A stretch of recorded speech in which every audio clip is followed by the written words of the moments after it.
समस्याएं छोटे दुकानदारों, छोटे व्यापारियों की बहुत बहुत समस्याएं।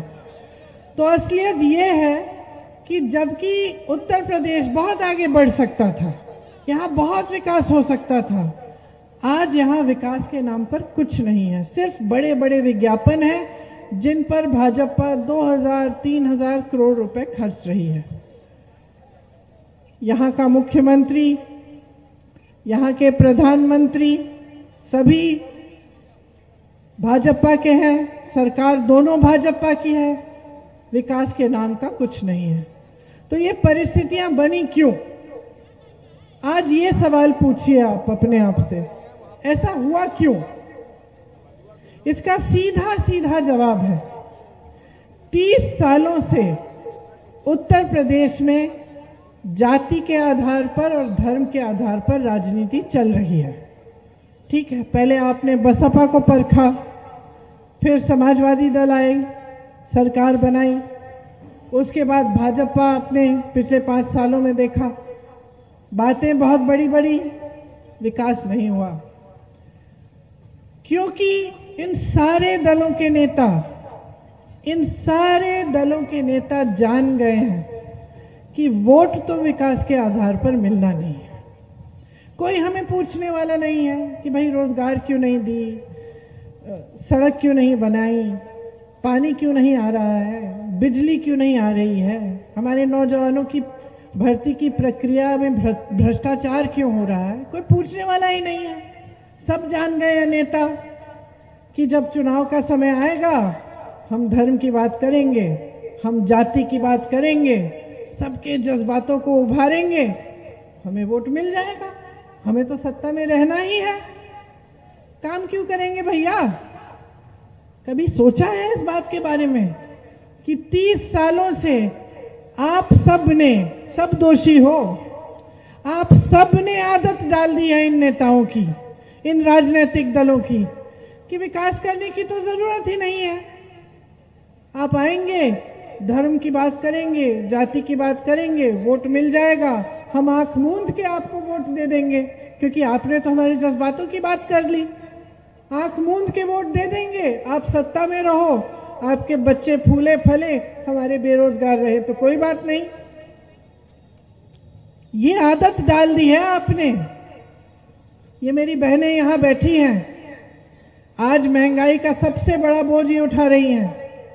सुबह से शाम तक खेतों में काम करती हैं, घर आके खाना पकाती हैं, बच्चों की देखभाल करती हैं, जानवरों की देखभाल करती हैं, घर की सफाई करती हैं, और सबसे ज्यादा बोझ इनके कंधों पर है। कोई इनकी बात करता है? कोई कहता है यहाँ आके कि महिलाओं को सशक्त करना है, महिलाओं की शिक्षा के लिए क्या किया, उनकी सेहत की कौन सी सुविधा बनाई? आज ब्लॉक के अस्पताल में जाती हैं, पुरुष डॉक्टर मिलता है, क्या बात करेंगी अपनी समस्याओं की उनसे? कोई पूछता है कि बहनों आपके लिए हम एक महिला डॉक्टर हर ब्लॉक के अस्पताल में डालें, या आपके लिए कुछ ऐसे विद्यालय बनाएं जिससे आपको भी हुनर मिले, आप भी शिक्षित हो, आगे जाकर आपको भी रोजगार मिले? कोई मेरे नौजवान भाइयों से पूछता है कि तुम्हारी जो भर्ती की प्रक्रिया है इसमें भ्रष्टाचार क्यों आ गया? कोई कहता है कि हम इसको खत्म करना चाहते हैं। कोई कहता है कि आप जब परीक्षा लेते हैं भर्ती के लिए तो 6 महीनों के अंदर अंदर आपकी नियुक्ति होनी चाहिए। कोई कहता है? कोई नहीं कहता। अरे यहाँ आके पाकिस्तान की बात करते हैं, आतंकवाद की बात करते हैं, धर्म की बात करते हैं, जाति की बात करते हैं, आपकी कोई बात नहीं कर रहा है। महंगाई कैसे घटेगी? आज किसान छुट्टा जानवर से परेशान है, छुट्टा जानवर खेत खाए जा रहा है, सुबह से शाम तक चौकीदारी करनी है, रात रात बैठ के चौकीदारी करनी है खेतों की। 5 साल गुजर गए, मैं 3 सालों से यूपी के कोने कोने में जा रही हूँ। 3 सालों से मैं कह रही हूँ हर मंच पे कि छुट्टे जानवर की जो समस्या है, अन्ना पशु की जो समस्या है, उसको सुलझाना है। हर जगह कह रही हूँ। मैंने मुख्यमंत्री जी को चिट्ठियां लिखी, मैंने यहां तक कि मुख्यमंत्री जी को चिट्ठी लिख के कहा कि यही समस्या छत्तीसगढ़ में थी, कांग्रेस की सरकार ने इसके लिए कुछ कदम उठाए। ये लीजिए योगी आदित्यनाथ जी, ये है कदम जो कांग्रेस की सरकार ने उठाए, इन्हीं को आप उत्तर प्रदेश में लागू करिए। कोई जवाब ही नहीं आया। आज पिछले हफ्ते प्रचार के लिए कई सालों बाद प्रधानमंत्री जी उत्तर प्रदेश पधारे और उन्होंने एक मंच पे कहा कि मेरे संज्ञान में ही नहीं था कि यहां उत्तर प्रदेश के किसानों की इतनी बड़ी समस्या है, छुट्टे जानवर की समस्या। मंच पे खड़े होकर कहा। अब आप प्रधानमंत्री हैं, दुनिया जानती है, सारी जानकारी आपको मिलती है, आप ही के मुख्यमंत्री हैं उत्तर प्रदेश में। अरे लोग कहते हैं कि आप अंतर्यामी हैं, सर्वज्ञानी हैं, आपको सारी जानकारियां मिल जाती हैं। लोग डरते हैं कि अपने कमरों में कुछ कह दें आपके खिलाफ तो आपको जानकारी मिल जाएगी, कहीं कोई उठा के ले जाए, जेल में डाल दे। लेकिन आपको इतनी बड़ी समस्या के बारे में जानकारी ही नहीं थी। कैसे हो सकता है? कैसे हो सकता है? और किसने हिम्मत दी इनको?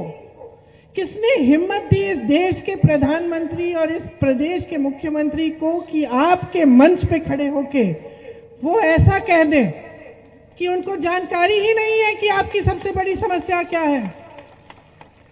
मेरी शिकायत है आपसे, हिम्मत आपने दी है, हिम्मत आपने दी है, क्योंकि यहां बैठ के, यहां खड़े होके वो हिंदू मुसलमान कर देंगे, वो जाति के आधार पर आपको बांट देंगे।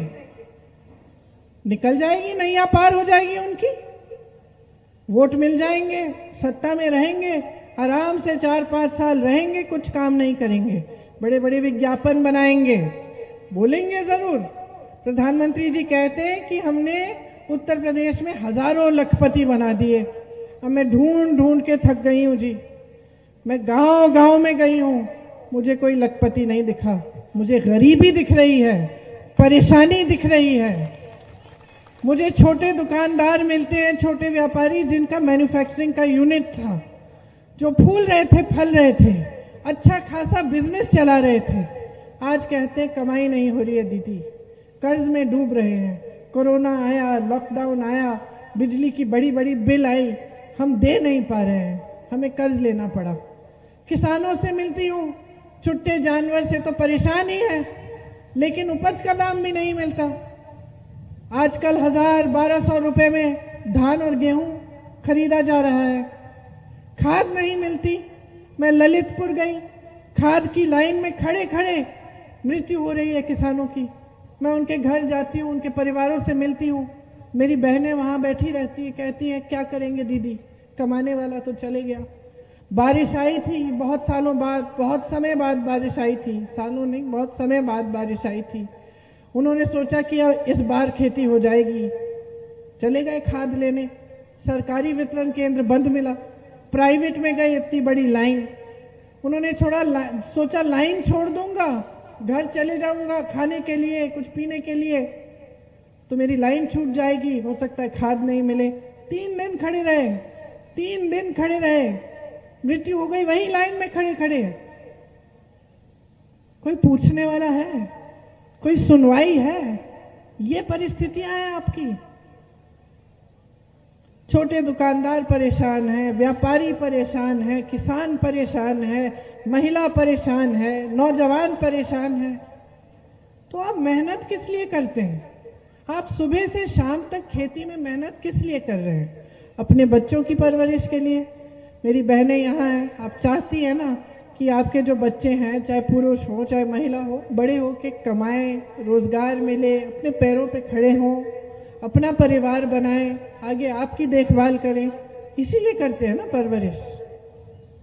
कि आप परवरिश इसलिए करते हैं, मेहनत इसलिए करते हैं कि वो एक बोरा राशन जो सरकार आपको दे रही है और बड़ा एहसान कर रही है, कह रही है आप पे, उस पर वो निर्भर हो जाए। आज सरकार मोटे तौर पे क्या कर रही है?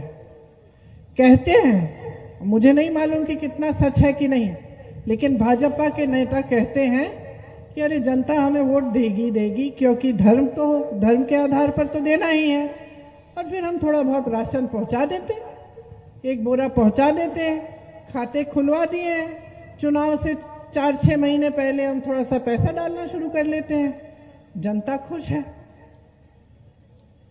खुश है आप? क्या आप चाहते हैं कि ये नौजवान जो यहाँ पे खड़े हैं एक बोरे राशन का इंतजार करते रहे अपने जीवन भर? क्या ये चाहते हैं आप? क्या चाहते हैं कि इनको रोजगार मिले? ये भर्ती की परीक्षा दे तो सालों के लिए इंतजार न करें, पैसा खर्चे, मेहनत करें, भर्ती की परीक्षा दें और सालों के लिए इंतजार करते रहते हैं। यही चाहते हैं आप? नहीं चाहते ना। ये देश आजाद हुआ ही किस लिए? आपके पूर्वजों ने लड़ी है आजादी की लड़ाई, किसानों ने इस देश को आजाद बनाया और उत्तर प्रदेश ने दिशा दिखाई इस देश की राजनीति को, इस देश की आजादी के संग्राम को। किस लिए? ताकि इस प्रदेश के सारे नौजवान ऐसे भटकते रहे बगैर रोजगार के, बगैर विकसित हुए, यहाँ की सड़कें ना बने, यहाँ की हर सुविधा भगवान भरोसे हो। ये तो नहीं था मकसद, और ना राजनीति का मकसद है और ना सरकार का मकसद है। तो नेता तो भूल ही गए कि उनका धर्म क्या है, लेकिन आप भी भूल गए कि आपकी जिम्मेदारी क्या है। आप चाहते हैं अपने बच्चे विकसित हों, इनके लिए सारी सुविधाएं हों, तो आप ऐसी पार्टियों को बार बार वोट क्यों दे रहे हैं? बार बार जो आपसे सिर्फ धर्म और जाति की बातें करते हैं, लेकिन आपकी विकास की बात नहीं करते। मत दीजिए। देखिए, आप सोचिए, आपके परिवार में मान लो आपका बेटा है और आप बड़ी मेहनत कर रहे हैं उसको पढ़ाने के लिए, पढ़ाई की, बड़ा हो गया, 25-26 साल का है, अब घर पे लेटा रहता है, टीवी देखता है पूरे दिन, आप उसको खाना भी खिला रहे हो, उसके लिए नए नए कपड़े भी खरीद के दे रहे हो, उसे कोई मोबाइल चाहिए वो भी दे देते हो कहीं ना कहीं से जुगाड़ करके, कल को उसको मोटरसाइकिल चाहिए, चलो माता पिता दे देंगे। तो क्या बनेगा वो? हाँ, निकम्मा बनेगा कि नहीं? क्योंकि उसको तो मालूम है, अरे माँ बाप ने तो करना ही है, मैं तो बैठ जाता हूँ आराम से, मुझे क्या करना है, मैं तो थोड़ा सा नखरा कर लूंगा समय समय पे, माँ बाप के जज्बातों को उठार लूंगा, मुझे मोबाइल भी मिल जाएगा, मुझे मोटरसाइकिल भी मिल जाएगी, मुझे खाना पीना तो मिलता ही है, कपड़े लत्ते भी मिल जाएंगे नए नए, तो कुछ करेगा नहीं। अब यही हालत आपने नेताओं की बना दी कि नहीं? नेता जानता है उसको कुछ करना नहीं है, वो तो आसन पे बैठेगा, बड़े बड़े भाषण देगा, आपको खूब पैसे खर्चेगा विज्ञापनों पे कि आपको लगे कि कहीं और विकास हो रहा है, एक दिन हमारे द्वार भी आ जाएगा। आपकी समस्याएं हल करने के लिए कुछ ना करे, निकम्मा बन गया है नेता, आपके किसी काम का नहीं रहा। ये भाजपा, समाजवादी, बसपा के नेता आपके किसी काम के नहीं रहे हैं, क्योंकि आपके लिए काम नहीं कर रहे हैं,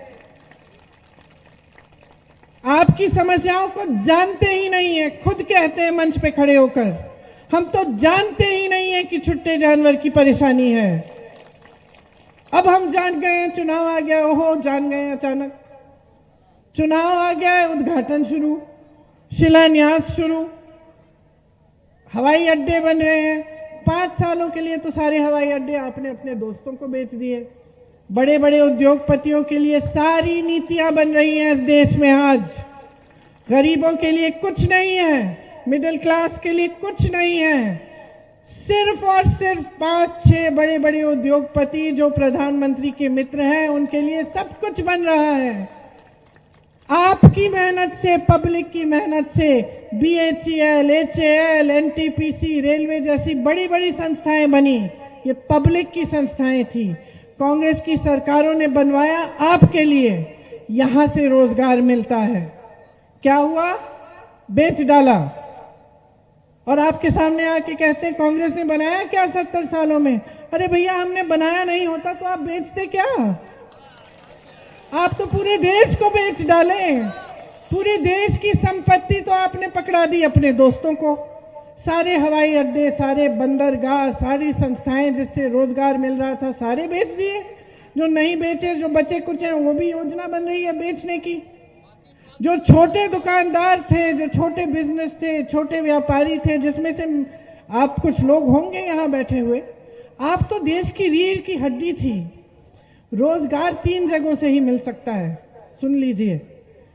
बड़ी बड़ी संस्थाओं से जिन्हें इन्होंने बेच डाला, खेती और छोटे व्यापारियों, छोटे दुकानदारों से, छोटे व्यापारियों से उनको इतना संकट में डाल दिया आपने, जीएसटी करके, नोटबंदी करके, बड़ी बड़ी बिल थोप कर, कि वो कमा नहीं पा रहे, रोजगार बनवा नहीं पा रहे हैं। और तीसरी थी सरकारी रोजगार।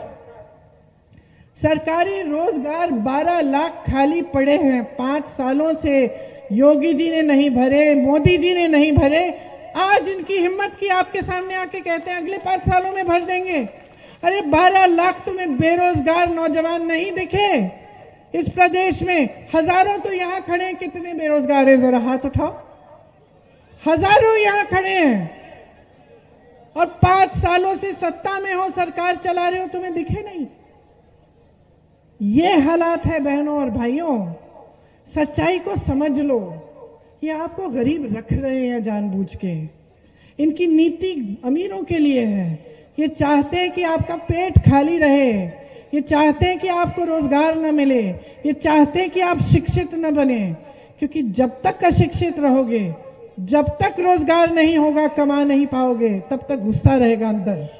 और उस गुस्से का रोज रोज इस्तेमाल करते हैं ये, उस नाराजगी का, उस निराशा का, उस दुख का, कि इतनी मुश्किल परिस्थितियां हैं। जब नौजवान में ऐसा दुख होता है ना, तो उसको धर्म के आधार पर, जाति के आधार पर फुसलाना बहुत आसान होता है, बहुत आसान होता है। हम सब जानते हैं, सब माता पिता हैं, बेटा काम कर रहा है, बेटी काम कर रही है, पढ़ाई कर रही है, खुश है। जैसे ही घर पे बैठ के आलसपन दिखा रही है या दिखा रहा है, तो दिमाग चल रहा है। और जब दिमाग इधर उधर चल रहा है, तो बहुत आसान होता है जज्बातों का इस्तेमाल करना। तो ये नीति है इनकी, आपको गरीब रखना इनकी नीति है, ताकि इनकी राजनीति चले, ताकि इनकी धर्म पर आधारित, जाति पर आधारित राजनीति चले, ये सत्ता में रहे। इनको और कुछ नहीं चाहिए, सिर्फ किसी भी हालत में सत्ता में रहना है। चाहे कोई भी झूठ बोल दे, कुछ भी कर ले, कितने भी विज्ञापन डाल दे, मीडिया को खरीद ले, सब कुछ खरीद लें, लेकिन एक ही मकसद है, और वो मकसद आपका विकास नहीं है। वो मकसद उनका खुद का विकास है, अपनी महत्वाकांक्षाएं पूरा करने की, आगे सत्ता में आने की और सत्ता में रहने की। तो ये सच्चाई है, इस सच्चाई को आप समझिए। मुझे दुख होता है ये देख के कि खास तौर से मेरे जो नौजवान साथी हैं, इन बातों में उलझ गए हैं, धर्म की बातों में, जाति की बातों में उलझ गए हो आप सब। और जब तक आपको उलझाया रखा जाएगा, तब तक परिवर्तन नहीं आएगा, तब तक आपका प्रदेश वही का वही उसी खाई में रहेगा जहां है। न किसानों के लिए कोई कुछ करेगा, न बहनों के लिए, न बेरोजगारों के लिए, न छोटे व्यापारियों के लिए। ऐसा ही चलता चले जाएगा। अमीर अमीर होते चले जाएंगे, गरीब गरीब रहेंगे और गरीब होते जाएंगे। तो आज कांग्रेस पार्टी के जितने भी नेता हैं और हमारी जो नीतियां हैं, मैं आपके सामने रखना चाहती हूं। और जो हमारे नेता हैं, उन सबको हमने कहा है कि नकारात्मक बातें मत करो, जाके मंच पे किसी को नहीं सुनाओ, सिर्फ विकास की बात करो, सिर्फ ये बात करो कि क्या किया है, क्या करना चाहते हो और कैसे करोगे। अगर हम कह रहे हैं, और हम कह रहे हैं 20 लाख रोजगार हम दिलवाएंगे, तो खोखली बात नहीं है। हमने पूरा खाका तैयार किया है नौजवानों के लिए कि कहां से आएंगे ये रोजगार। आपको पता होना चाहिए कि कोई नेता आके 50 लाख 70 लाख रोजगार आपको वचन दे दे कि आपको बना के देगा, तो आपको पता होना चाहिए कि कहां से आएंगे। बकवास कर रहे हो या सच्चाई बोल रहे हो? तो जब हमने कहा 20 लाख रोजगार देंगे, हम कह रहे हैं कि जो 12 लाख सरकारी पद इन्होंने खाली रखे हैं, सबसे पहले उनको भरेंगे। कहां कहां है वो खाली पद, वो सारा लिख के हमने अपने घोषणा पत्र में दिया है। हम कह रहे हैं कि 8 लाख रोजगार हम उसके अलावा पैदा करेंगे, कैसे?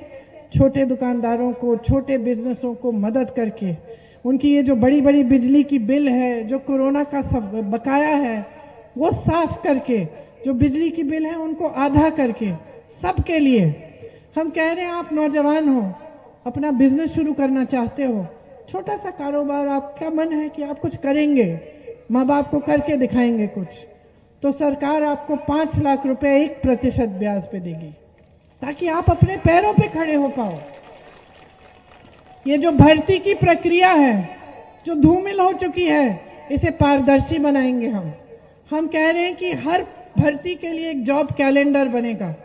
किस दिन परीक्षा होगी, किस दिन रिजल्ट आएगा, किस दिन नियुक्ति होगी, और सब 6 महीनों के अंदर अंदर। और अगर किसी ने उसके साथ खिलवाड़ करने की कोशिश की, अगर कोई अधिकारी उसको इधर उधर करने की कोशिश करता है, या पेपर लीक होता है, कुछ होता है, एक कानून लाएंगे कि उस पर सख्त से सख्त कार्रवाई की जाए। सबसे बड़ा पाप यह है कि हमारे नौजवान मेहनत करते हैं, फीस भरते हैं, 5-5, 6-6 साल बर्बाद कर देते हैं अपनी जवानी की इन भर्ती की प्रक्रियाओं में, जिनको एकदम भ्रष्ट कर दिया इस सरकार ने। सबसे बड़ा पाप है। हम चाहते हैं कि ये पारदर्शी बने। आपकी भर्ती के इम्तिहान के लिए कोई फीस नहीं लेंगे, सारी फीस माफ। आपको गोरखपुर से अगर लखनऊ जाना पड़े इम्तिहान देने के लिए, तो आपका टिकट भी मुफ्त मिलेगा आपको, आप एग्जाम का पास दिखाएंगे। हम कह रहे हैं कि मेरी बहनें, हर ब्लॉक के अस्पताल में आपके लिए एक अलग कमरा होगा, जहां एक महिला डॉक्टर, महिला नर्स मिलेगी। आशा बहुओं और आंगनवाड़ी की बहनों के लिए 10,000 रुपए मानदेय बनाया जाएगा। 40% सरकारी रोजगार पहले के आरक्षणों के तहत महिलाओं के लिए रखे जाएंगे। 25% रोजगार और भर्ती जो पुलिस में होती है वो महिलाओं की होगी, ताकि आप पर अत्याचार हो तो आपको एक महिला पुलिसकर्मी मिले पुलिस स्टेशन में। हम कह रहे हैं कि जो छात्राएं हैं यहाँ बैठी हैं, आपको मुफ्त मोबाइल फोन मिलना चाहिए, ताकि ऑनलाइन पढ़ाई कर पाएं। मेरे से कुछ आपकी जैसे छात्राएं मिली थी, वहीं से ये सुझाव आया। मैंने कहा तुम्हारी सबसे बड़ी समस्या क्या है? बोला दीदी ऑनलाइन पढ़ाई करनी पड़ती है, हमारे पास तो फोन ही नहीं है। तो क्यों ना सरकार आपको दे। आपको सशक्त बनाना सबसे जरूरी चीज है, सबसे महत्वपूर्ण चीज है। समाज के लिए, देश के लिए आगे पढ़ना चाहेंगी स्कूल के बाद, तो स्कूटी मिलेगी मुफ्त में, ताकि आप खुद जा पाए, कॉलेज जा पाए, जहां जाना है, किसी पर निर्भर ना हो। इसी तरह से मेरी बहनों, आपको एक गैस सिलेंडर देके सरकार ने सोचा है कि सारी जिम्मेदारी खत्म हो गई है। हम कह रहे हैं आपको 3 मिलेंगे, मुफ्त ले लीजिए 3 गैस सिलेंडर, लेकिन आपको सशक्त बनाना है।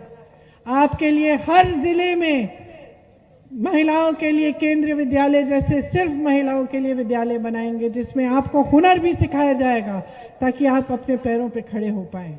आपकी सेहत के लिए, आपकी सुरक्षा के लिए, आप अगर छोटे बिजनेस शुरू करना चाहें, उसके लिए, सबके लिए हमने योजना बनाई है और हम करना चाहते हैं।